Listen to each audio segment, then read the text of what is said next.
This episode was brought to you by The Sprouting, a Call of Cthulhu actual play podcast.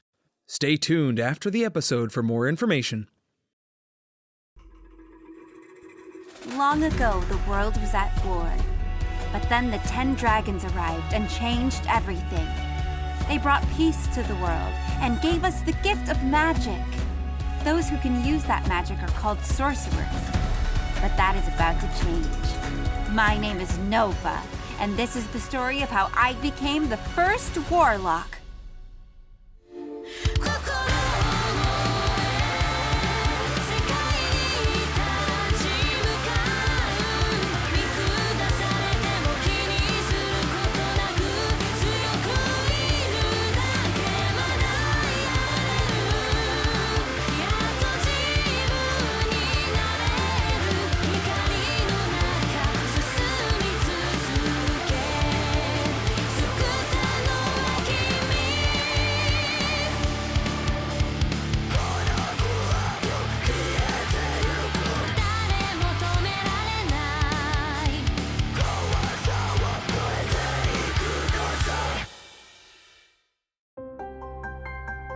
Warlock, Episode 26, Starshore, The Beach Awaits. The hum of the airship's engines began to fade as the craft approached its destination. Over the past few days, they had glided through the skies towards Starshore, most of Class Red basking in the wonder of their journey. Ren and Nova gazed eagerly out the windows, while Briar made a valiant effort to keep her lunch from making an unexpected appearance. Their sorcerer uniforms had been exchanged for everyday attire, with even Amara unidentifiable to the average citizen. Nova motioned to Briar, who had just re-emerged from the bathroom for a third time that hour. Oh, Briar, you gotta see this! I'm good. Is this what it feels like to be a dragon? Pretty close. This airship doesn't breathe fire, of course, but it's a close second to the real deal. Would you look at that ocean? I've never seen anything like it. Me either. It stretches on forever. I'll look when we're on the ground. We have just begun our descent into Starshore. Please return to your seats. I'm starving already. You guys like seafood? Ha! Do fish swim? You're right. Dumb question. Don't worry, Briar. They do some amazing things with seaweed here, too. Kaida chittered on Nova's shoulder. Nova couldn't tell if the blink pseudo-dragon was excited, nervous, hungry, or all three. We'll get you some food too, Kaida. Whatever you eat. Meat's probably a safe bet. They'll have tons when we land. Eels, crabs, and giant squid. Oops. Sorry, Briar. As the ship touched down and Class Red disembarked, they were immediately greeted by an unexpected warmth. Despite the season being the heart of winter, a balmy breeze brushed against their faces, carrying the scent of saltwater and tropical flora. Wow. I feel overdressed. How is it this warm here? The ocean currents bring warm water up from the south. Keeps it pretty comfortable all year round. Oh, I can't wait to look around! I'm ready to train. I need to lay down.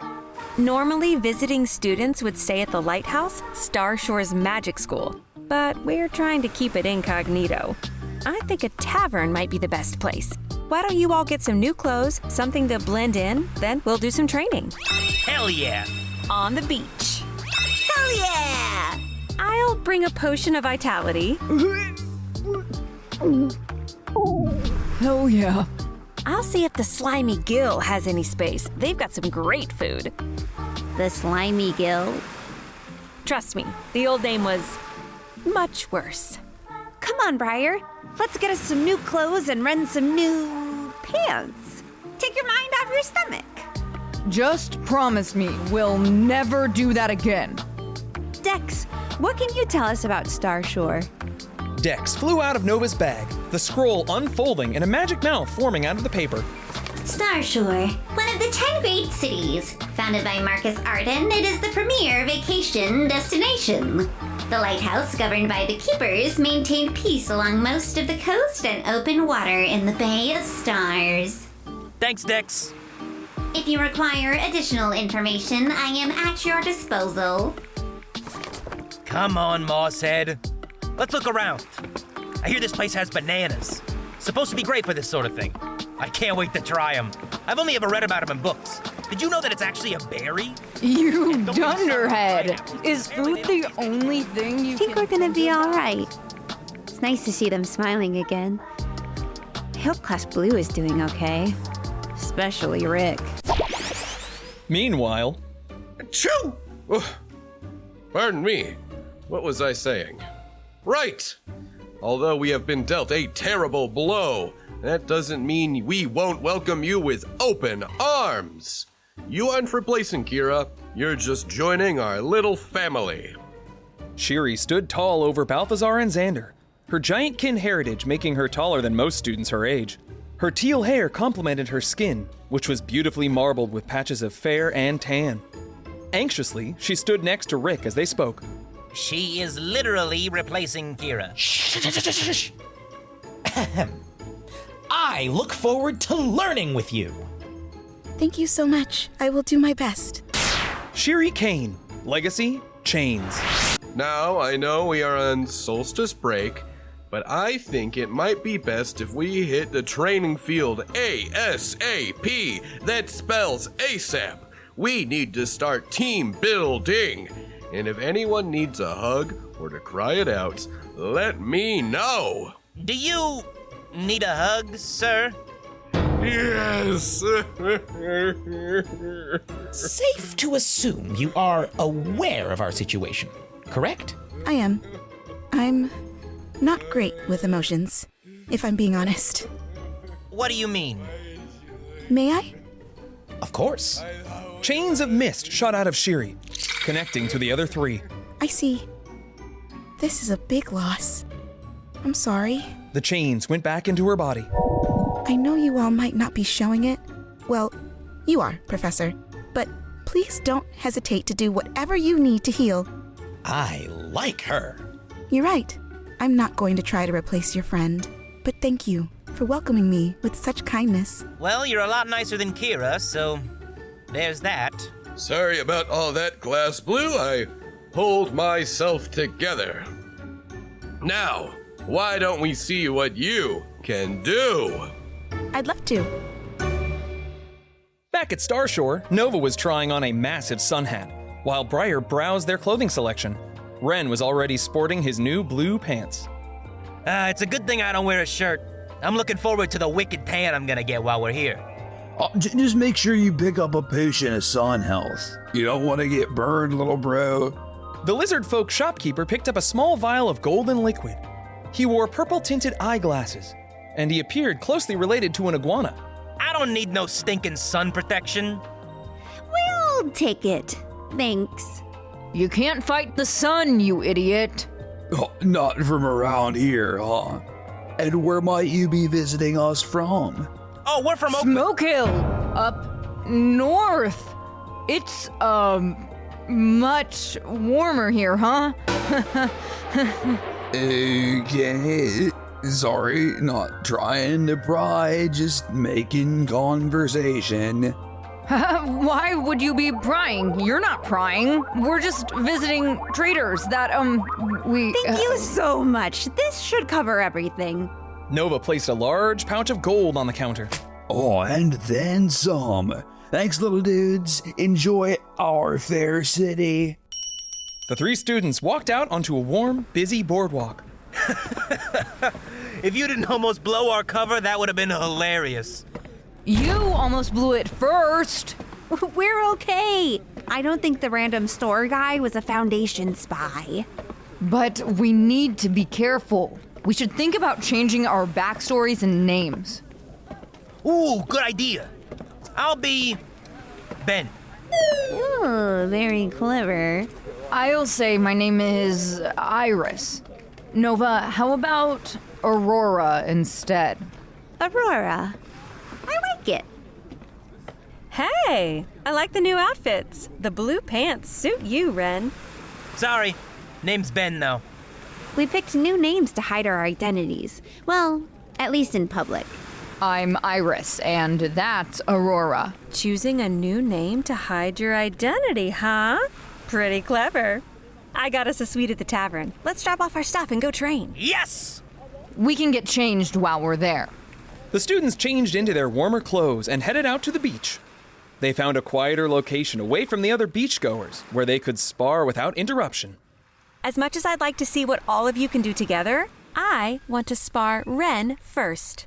That doesn't seem fair. You're, You know. When someone is polymorphed, they only keep their mental abilities and personality. Right now, Amara is as strong and tough as a halfling. That's right. But what about spells and stuff? That's where you come in, Nova. I want you to use your Elder Sight to make sure I don't use any mist whatsoever. Got it? Ooh, right. Elder Sight. All right, Ben. Let's see what you got. Ren dashed through the sands towards Amara, throwing a punch at her as soon as he was able. Amara dodged out of the way, faster than Ren could see. Hey, come on, you said no mist. She didn't use any. I'm just that fast, kid. Amara flipped forward, landing on Ren's outstretched arm. She quickly followed up with a spinning kick to Ren's jaw, sending him tumbling into the sand. Damn, you got a lot of power for being such a shrimp. I didn't become a pillar just for my charming personality. All right, try this. Ren launched forward, a hammer kick flying down at Amara. But Amara sidestepped, gripping the top of his leg and forcing it down even faster, causing Ren to faceplant in the sand below. You are strong, kid, I'll give you that. But you're just relying on physical strength. I saw you at the tournament. You tend to fire yourself forward with as much power as you can, but you'll always lose to a more nimble opponent. Nimble my ass. I'm not done yet. Ren began a barrage of attacks at Amara, with the halfling easily dodging them. Just when it appeared that he would strike, she would sidestep him. After a particularly powerful punch, Amara dodged out of the way, kicking his foot out from underneath him with her heel.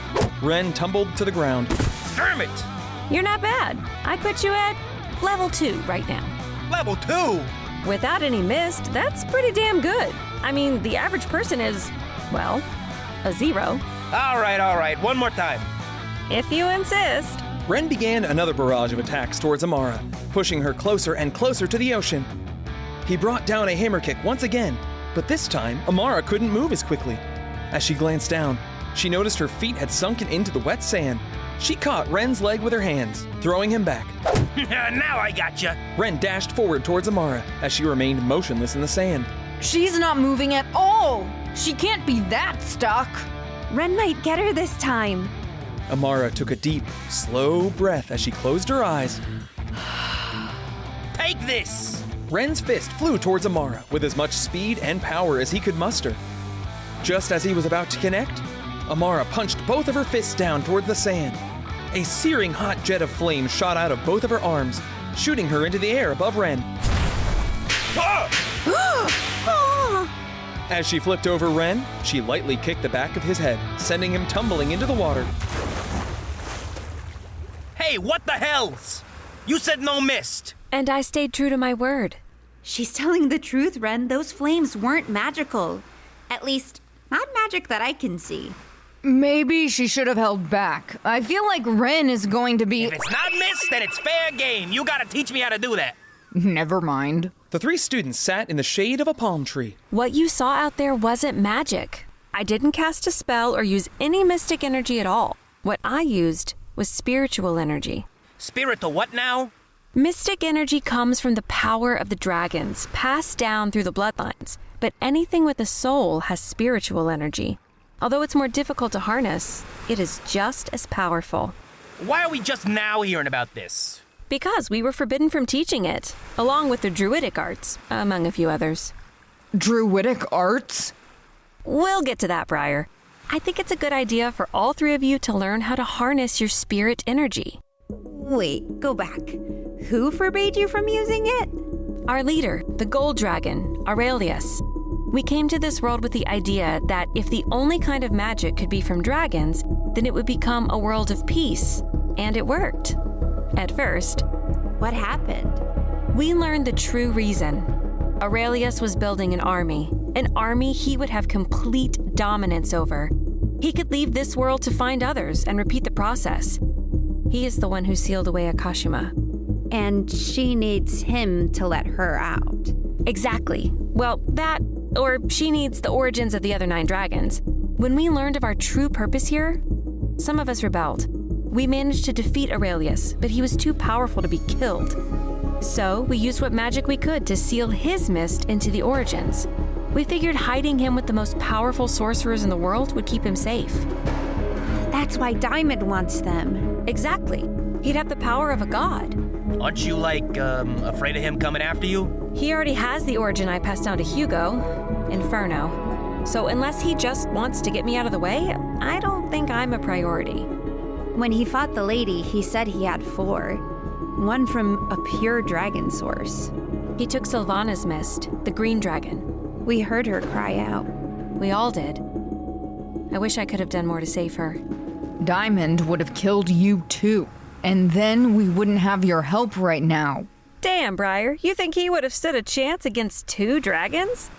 Speaking of Sylvana, it's a shame she couldn't be the one to teach you the druidic arts. How's that seed? I can still feel it. Don't cast any spells. We don't want to risk it. You're going to have to learn how to harness primal energy. It's a good thing you're a prodigy, Briar. It's the hardest one to master. It's a tough one to use, even for me. What about me? What do I have to do? Akashima's mist is some of the strongest and most potent in the universe. It's honestly pretty amazing that it doesn't burn you up when you use it. Why did you have to put that in my head? We're going to condition your body and mind so you can harness that power better. If you can do that, you should be able to use a level 2 veil. So let's focus on that for now. Where do we start? Ren and Nova, we're going for a run. Briar, you stay here. What? Why? Because you're going to focus on growing this. Amara reached into her pouch and pulled out an acorn. I brought this from home. I want you to meditate here with this in your hand. I want you to think about pouring primal energy from the nature around you into this seed. When the acorn starts to sprout, we'll move to the next step. Come on, let's get running. I'm ready. You asked for it.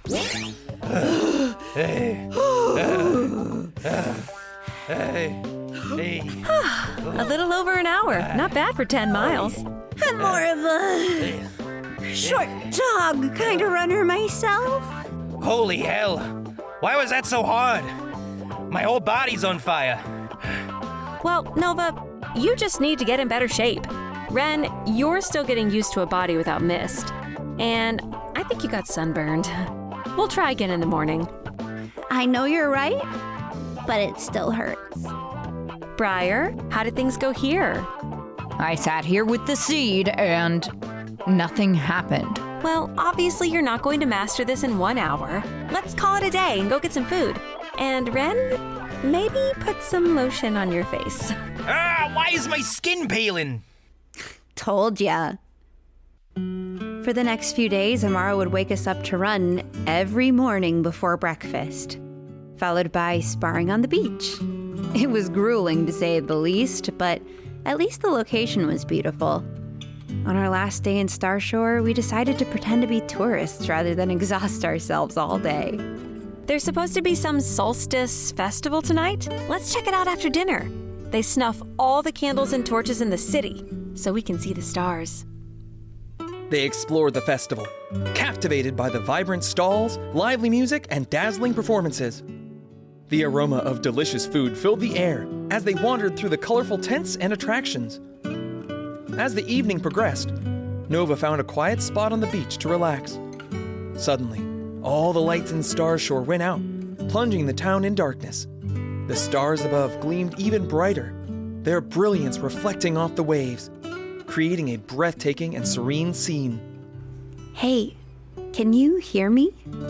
If you intend on me hearing you, then yes. Seems that's how things work now. It's beautiful, isn't it? But I suppose you know that. Yes, it is.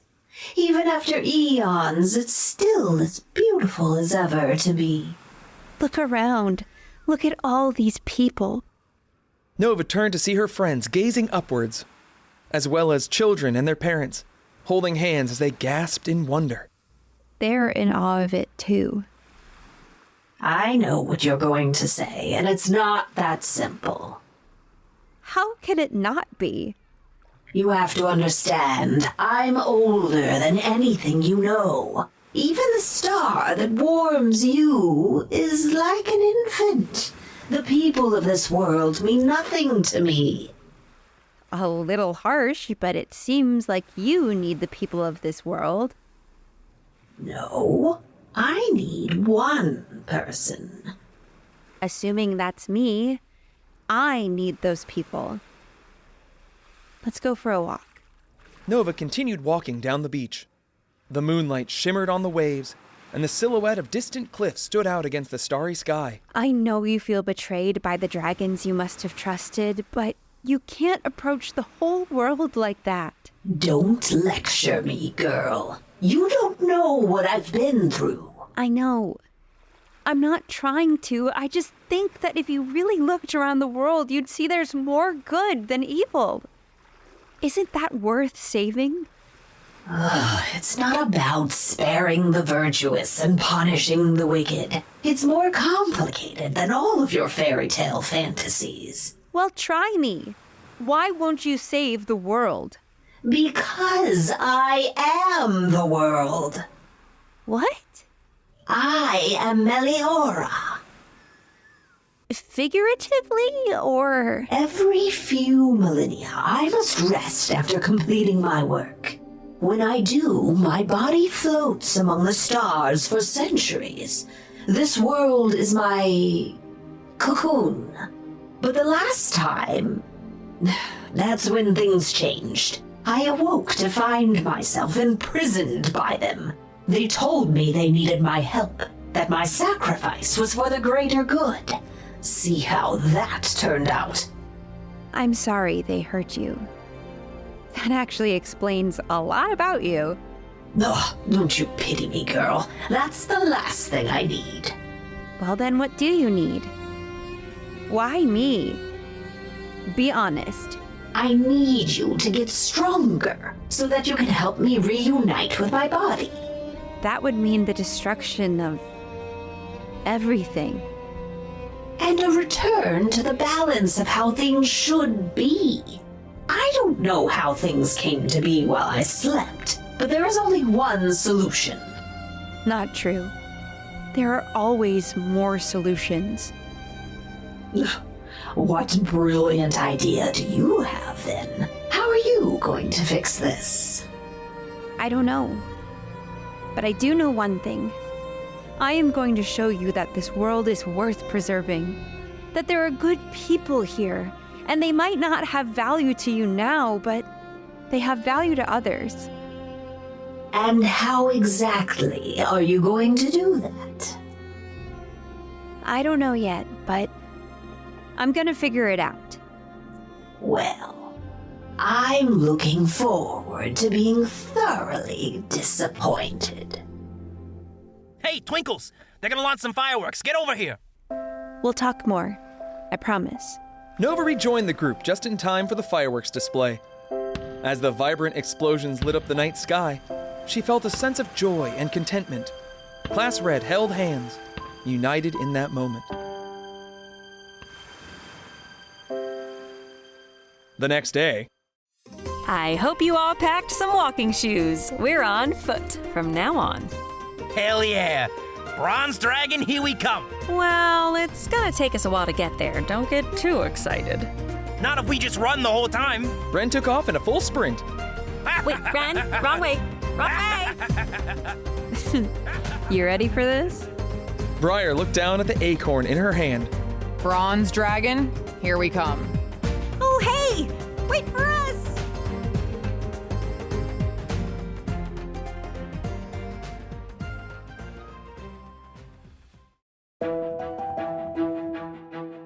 Warlock, Episode 26, Starshore, The Beach Awaits. Nova is voiced by Claire Clausen. Ren, Balthazar, and Topaz by Nick Akins. Briar by Jackie Webb. The Lady in Darkness, Headmaster, and Astrid by Tamara Deering. Amara by Megan Massey Ware. Rick by Isaac Outerman. Shiri by Casey Cole. Donar the Shopkeeper by Paul Gary. Xander by Jeremy Cobb. Mendel by Zachary Burrell. Music and sound effects by Epidemic Sound. Special thanks to Wizards of the Coast. Check out our Patreon for ad-free early release episodes, behind-the-scenes content, and much more. If you are enjoying the show, please leave us a review on your preferred platform. Thank you.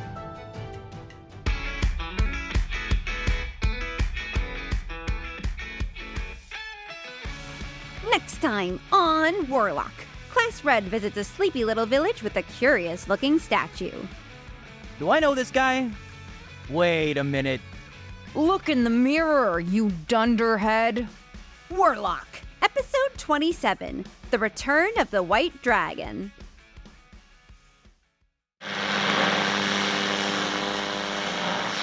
With your long-forgotten name, we call upon you. We call upon you. In the words of the unspeakable language, we call upon you. We call upon you. By the spilt blood of the wicked, who walk upon this world, sprouting the words of false idols, we call upon you. We call upon you. On the land of the dead harvest, that which brings the earth itself into your service, Yamal, we call upon you. We call upon you. We call upon you. We call upon you. Yamal calls upon you. The Sprouting, a Call of Cthulhu actual play podcast by Blighthouse Studio. Find us on your podcatcher of choice.